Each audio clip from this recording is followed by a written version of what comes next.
A professor, air quotes, says that the phrase legal vote is a racist term like illegal alien or race neutral. And yet these are the same progressives who accused Republicans of engaging in illegal voting practices for the last 4 years. Oh well, I guess consistency really is the hobgoblin of small minds. I'm Dr. Duke, she's Katie, and this is the Dr. Duke Show.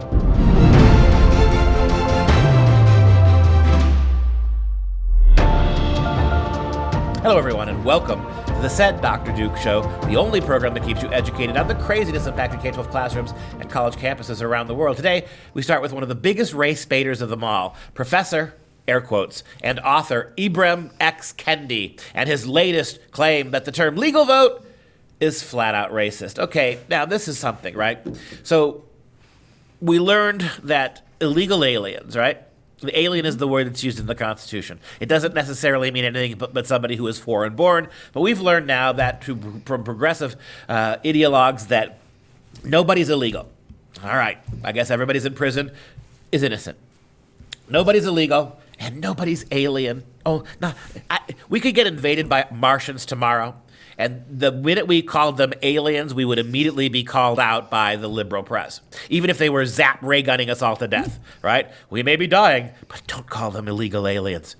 So, we've now learned that the ever-expanding scope of words the left won't let us say, and again, it's only the left who has this power. Name for me the last thing that the right was able to ban in terms of language. In fact, when the right is offended by terms like Nazi, they use it 3 times as more offensively, right? Can you think of anything?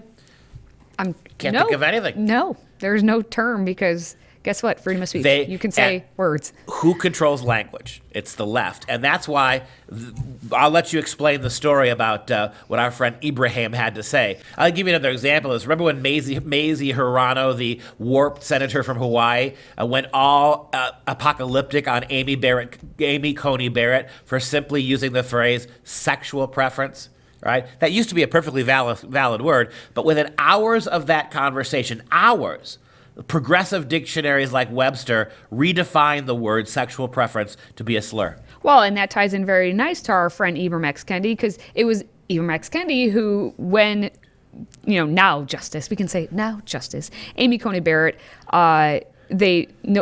basically said how she adopted 2 Haitian children. By her adopting those children, she was being racist, according to Mr. What did he say? Kendi. Remember?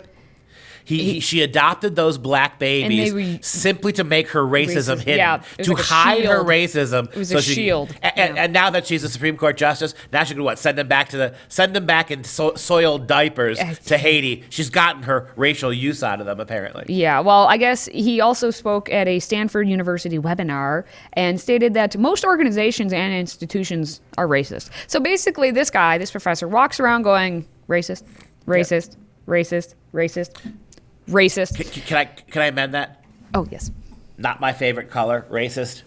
Said something that I don't like. Racist. Criticized something that I believe in. Racist. Right? There's got to be a predicate, right? But he's smart. He's a smart businessman because he's the author of How to Be an Anti-Racist. So he's just trying to hawk his books. And he's the founder of Boston University's Center for the Anti-Racist Research. So he weighed in about, all this voter fraud happening with President Trump's campaign, blah, blah, blah. And that's how we get to legal vote. The term legal vote is racist. And so here's his tweet. The term legal vote is as fictionally fraught and functionally racist.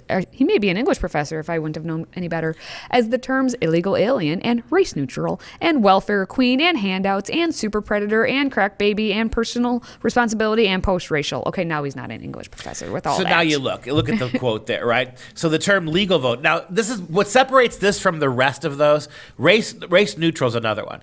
Race neutral.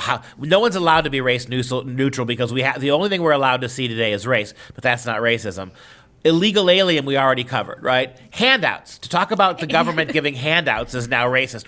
Why? There are more whites who get handouts than blacks, but still, the fact that some blacks get handouts, can't use that. Super predator. Joe Biden. Oh, sorry. Super predator, is now racist. Crack baby. And personal responsibility. Personal, the idea that we are personally responsible for our actions. Quick question.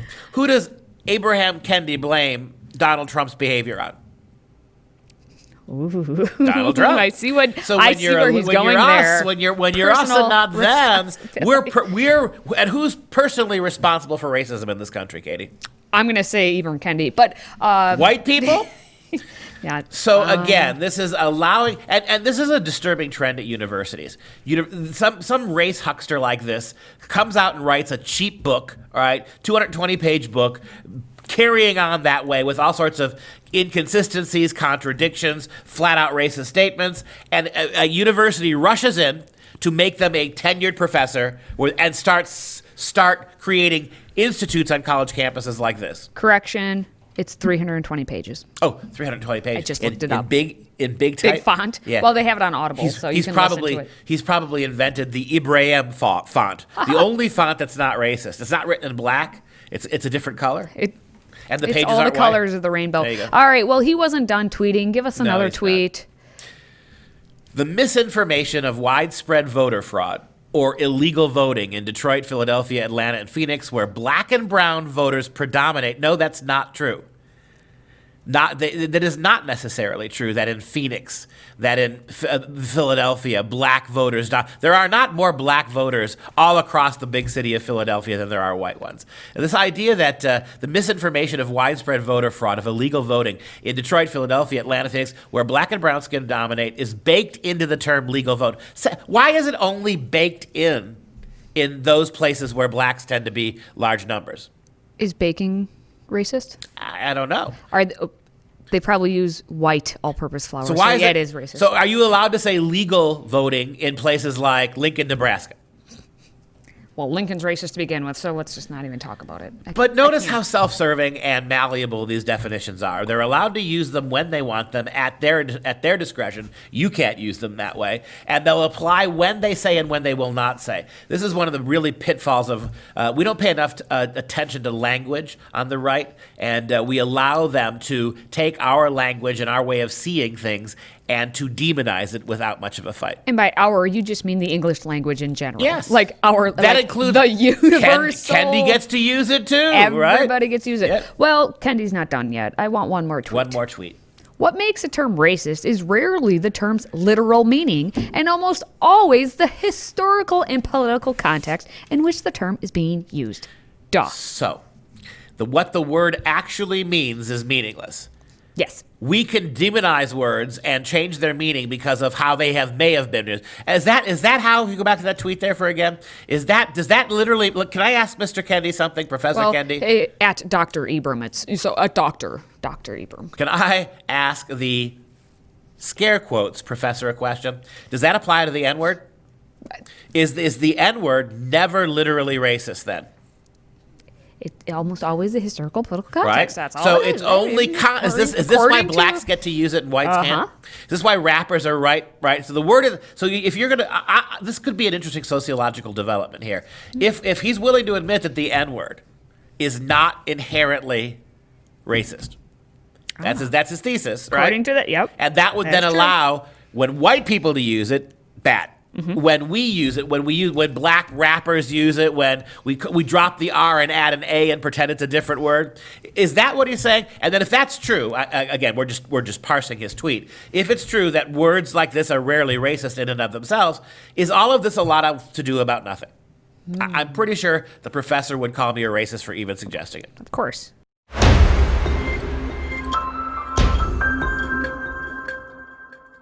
Can you believe it?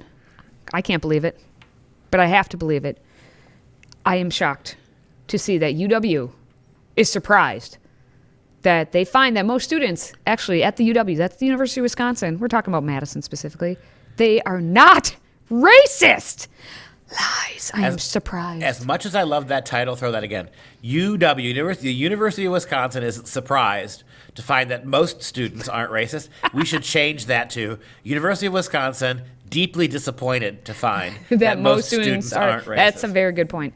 They need to work on their editing skills. Now, UW psychology professor Marcus Brower led a study And he said that students from marginalized black backgrounds are very frequently the target of discrimination or offensive comments.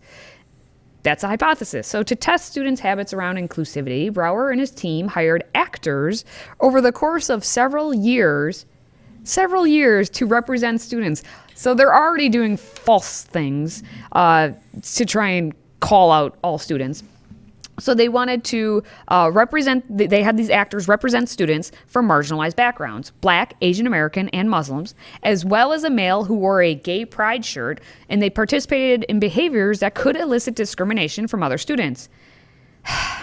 And then the students didn't follow the script. Like the students they were testing, they just weren't being racist to them. You want to talk and weren't discriminating. You want to talk one of the falsest premises ever to infect American public discourse. It is the idea that in the year 2020 that there are people out there in significant and even really in insignificant numbers who will see black people and make outrageous comments at them just for the sake of doing it, or to see a gay person and make outrageous comments. You're dealing with 2 and 3 generations of young people now who have been beat over the head. They've not been taught how to read. They've not been taught how to write. They've not been taught to be able to do math. The only thing they've been taught is how horrific and evil they are, even before they encounter other cultures. They're hypersensitive now. As a matter of fact, I think you've turned them racist the other way. Mm-hmm. You have so fetishized the ideal of non-whiteness to these young kids that they're terrified of saying anything that might even potentially offend them.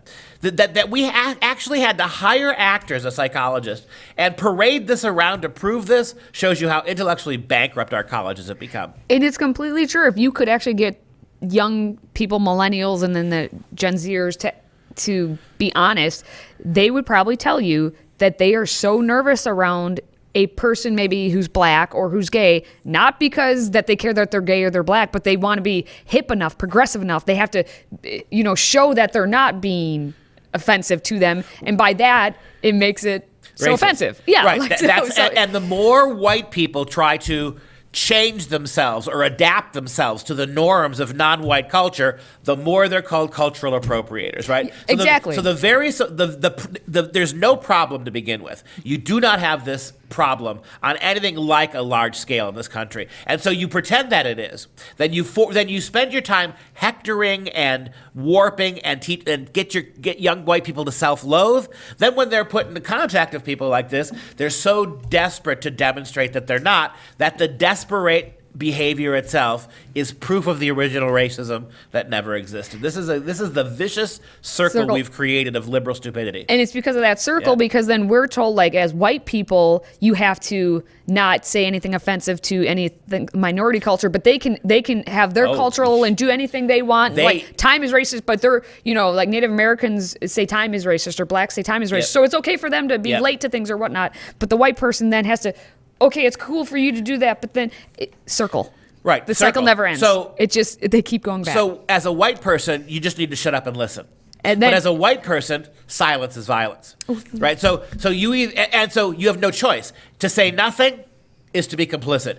To stand up is sit down, whitey, and let black people talk. You cannot win this.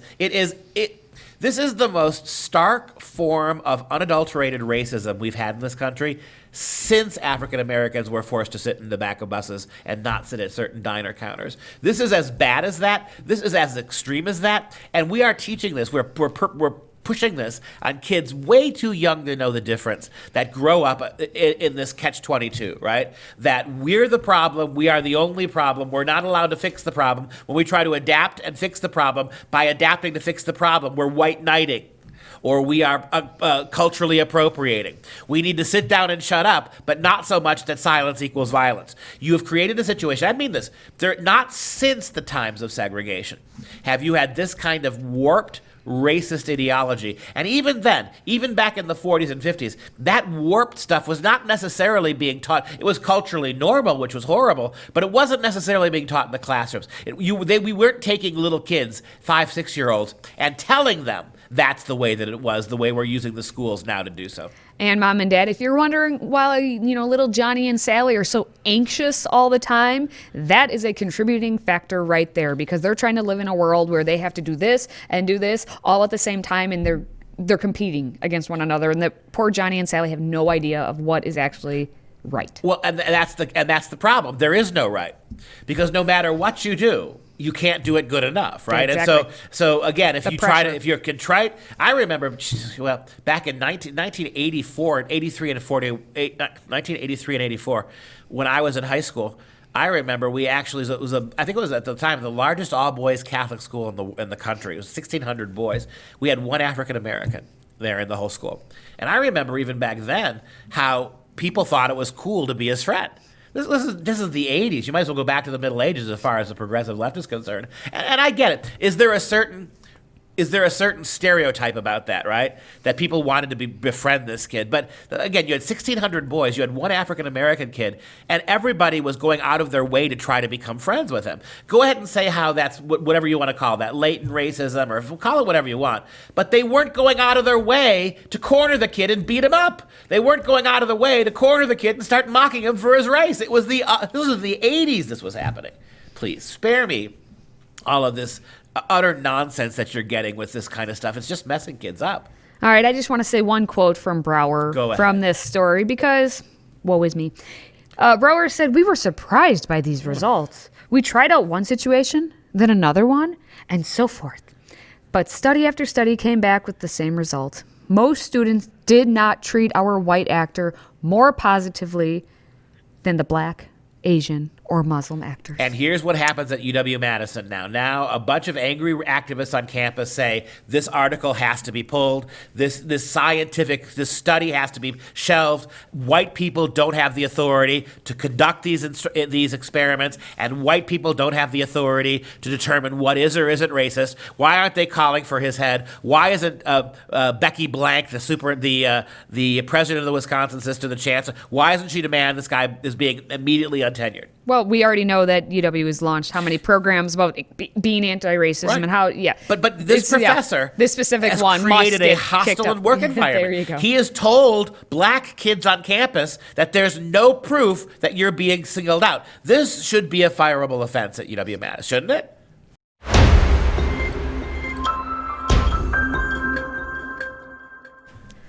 It's been hundreds of years, and yet still Thomas Jefferson has caused the need for healing events to happen. Healing events at campuses, and specifically the campus he founded, the University of Virginia. Students and activists were so distraught that the administration is going to retain, meaning keep up the statue of Thomas Jefferson. I just can't. Here's a question. Would they retain it if a group of angry students tore it down? Absolutely not. So yeah, that's my thinking. If you had if you got turn your back, you got 1,000 University of Virginia people in the streets. Do you think the now toothless and de-armed campus police, you think the squad of 16 people on their little Segways, little cops with their little plastic helmets and their little walkie-talkies, do you think they're going to actually stop a mob of 1,000? No. And if that Jefferson statue was toppled tomorrow, do you believe the university would spend the money to commission another one? No. Okay, so the Cavalier Daily, the student newspaper, reported that they had an event of about 100 students held at the statue by the rotunda there, and included speakers and writing exercises.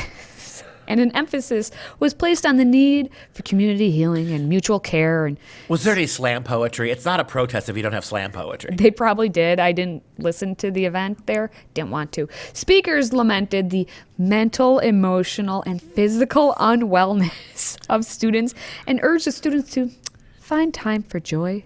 Just watch Marie Kondo like the rest of us and learn about the joy. Professor, Mr.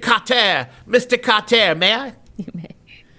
If Thomas Jefferson's statue is so egregiously offensive, why would you make all those kids who were mourning gather around the statue?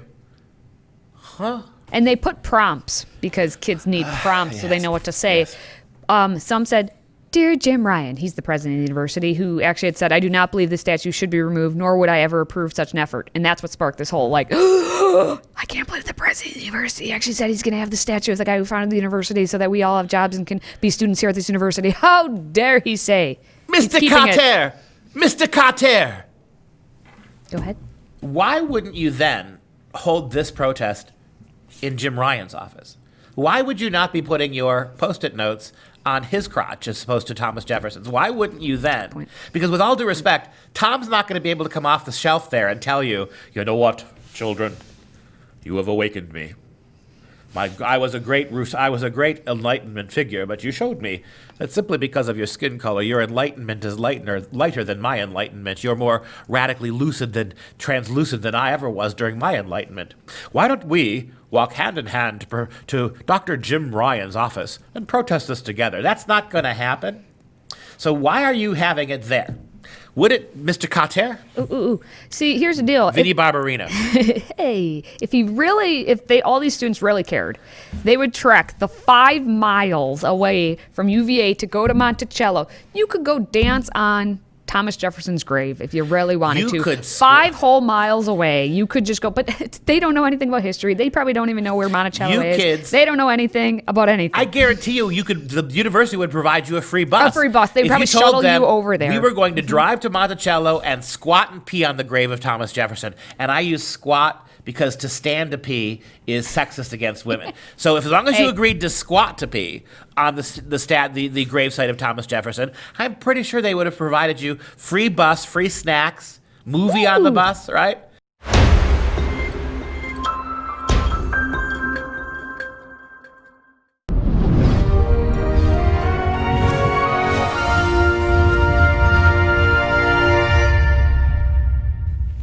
It's time for some real education. The siege of Dapur was part of Pharaoh Ramesses II's campaign to suppress Galilee and conquer Syria in 1269 BC. He described his campaign on the wall of his mortuary temple, the Ramesseum, in Thebes, Egypt.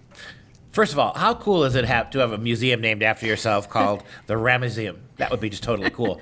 Ramses is, of course, probably the outside of King Tut, who was a fairly short-lived and fairly unimportant pharaoh.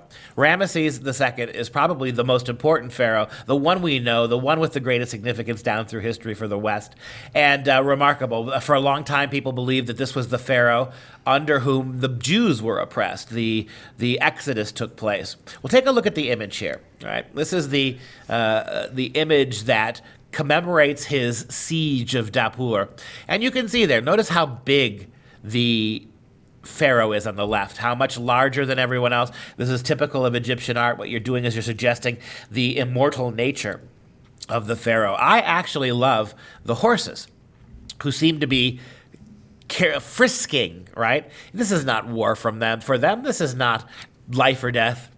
They seem a little too frisking to be war horses, to suggest the disdain the pharaoh has for his enemies. And you can see the hieroglyphs that explain the scene, center top. And you can see where the siege is being undertaken with ladders as Ramesses' wonderful pharaonic army subdues yet another foreign people or brings them back into the fold. Egyptian reliefs like this, and you could slip over the next video. This is the actual, at the Ramesseum, right? This is the actual stone carving that commemorates that. You can't get a terribly clear look at it from this angle, so go back to the other one. Egyptian reliefs depict Dapur as heavily fortified settlements with both inner and outer walls and situated on a rocky hill, which was very unusual for Bronze Age settlements in Syria and abroad. Contemporary illustrations of the siege show the use of ladders, chariots, soldiers climbing scale ladders supported by archers. 6 of the sons of Ramesses, still wearing their side locks on their head, also appear on these depictions. So you can see them there across the bottom of the image, right? The sons of Ramesses with their forelocks on the sides of their heads, which was a token of their status. They fight alongside the pharaoh, their father, to get military experience, because one day soon one of them might be the pharaoh. All right, before we go, just a reminder that the best way, you know what? Bigger than the best of the best way to keep up with our various shows at Freedom Project is to follow us on the Great Parlor. So take a whole whopping 10 seconds today and follow at Duke Pesta, at Katie, and at Freedom Project. Thank you so kindly. Voulez-vous parler avec moi ce soir?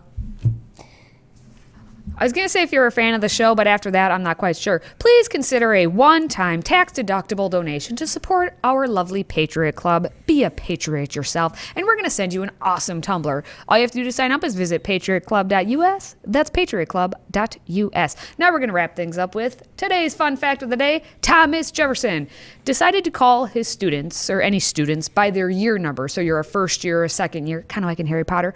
But instead of being, freshmen, sophomores, etc., all that, because he actually, he was woke beyond woke. He didn't know how woke he was. He basically wanted it to be because he believed no one ever stopped learning. But in today's society, we learned that maybe they stopped learning a long, long time ago. Even funner fact, I, Dr. Duke, share the birthday of Thomas Jefferson, April 13th. And that's going to wrap up the show for today. For Freedom Project, I'm Dr. Duke. She's Katie. Until next time, stay educated, my friends.